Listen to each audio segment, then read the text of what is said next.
Hello and thanks for joining us from our studios in Israel. I'm Aaron Porras here with ILTV's Morning Briefing.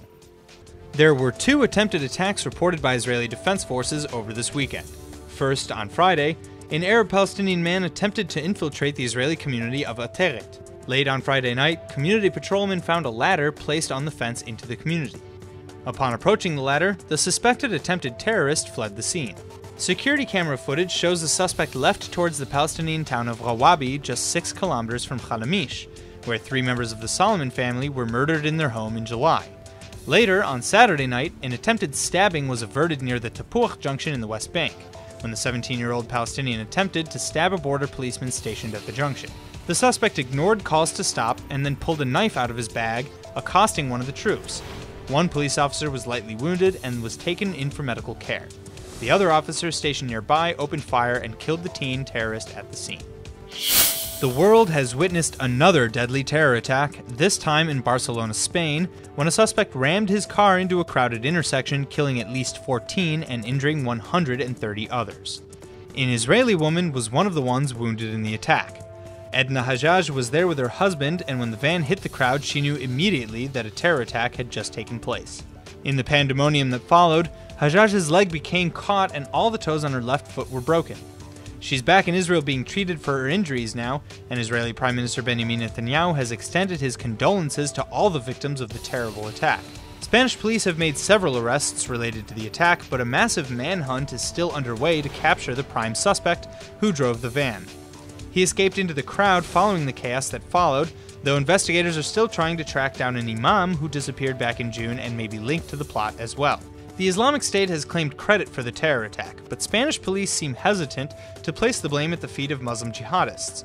On the contrary, the Muslim community has been peacefully integrated for years in Spanish society, and police are now beginning to suspect that Moroccan radicals may have played a role in instigating this attack.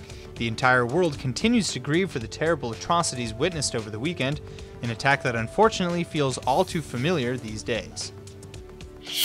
Just a short term ahead of the United States envoy's visit to the Middle East, Prime Minister Netanyahu and Russian President Vladimir Putin are set to have their next meeting in Moscow on Wednesday. This will make the 6th meeting between the two men in just 2 years, and they're likely to discuss Israel's concerns with the Syrian ceasefire agreement, as well as Iran, Hezbollah, and other related matters.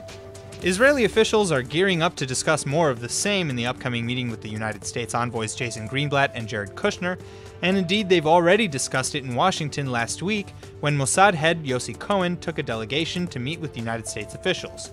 Arab leaders aren't sitting idly by, though, with the foreign ministers of Jordan, Egypt, and the Palestinian Authority meeting on Thursday to coordinate their positions ahead of their own meetings with United States President Trump's team. The result of that meeting was essentially described by Palestinian Foreign Minister Riyad al-Maliki, who said in a joint press conference, quote, "The Americans listened to the United Arab position that there will be no peace without the establishment of a Palestinian state within the 1967 borders," end quote. The streets of America are still on fire following the anti-Semitism and violence in Charlottesville, Virginia. Nearly 40,000 protesters have just marched in Boston against neo-Nazism and hate speech. The White House is scrambling to unite the nation, but now its latest shakeup might make that even harder.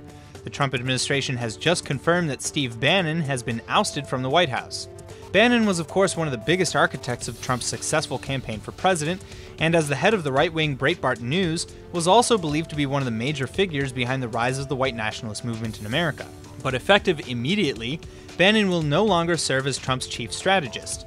This is a massive change in a White House that has seen a revolving door of its top officials come and go, and it doesn't look like Bannon is leaving on good terms either. Quote, "The Trump presidency that we fought for and won is over," he told reporters after his exit. Bannon was a controversial figure in the Trump presidency from the very beginning, believed to have been constantly at odds with more globalist members of the White House like Ivanka Trump and Jared Kushner, putting his America First policy ahead of all others.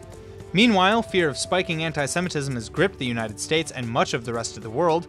Recent polls in the UK have just revealed that over 1 in 3 British Jews have considered leaving the UK because of escalating anti-Semitism. That same ratio has said they've been actively concealing their Jewish identity in public. Residents around the center of Israel might have been woken up in the middle of the night last week by some Air Force military drills. But the Air Force has just conducted a major test of its air defense systems to make sure that the Iron Dome is as solid as ever. Hamas, Hezbollah, and several other anti-Israel and violent groups are all equipped with medium and long-range missiles capable of hitting Israeli soil, which is why the Air Force is always developing new technology to wipe incoming bombs right out of the sky. In April, the Army declared its newest missile defense system, the David Sling, totally operational and ready to go against any threat of medium-range missiles. And Israel's long-range missile defense system, the Arrow 2 and Arrow 3, was used for the first time back in March when it successfully intercepted a Syrian anti-aircraft missile. Now, no matter how advanced, unfortunately these missile defense systems aren't a guarantee. But for the meantime, they're Israel's best weapon in defending against enemy attacks. So even if it disrupts our sleep, drills like these are certainly well worth it. That's all for now. I'm Aaron Porras, and see you later with our main daily broadcast from Israel at 2 p.m. Eastern Time.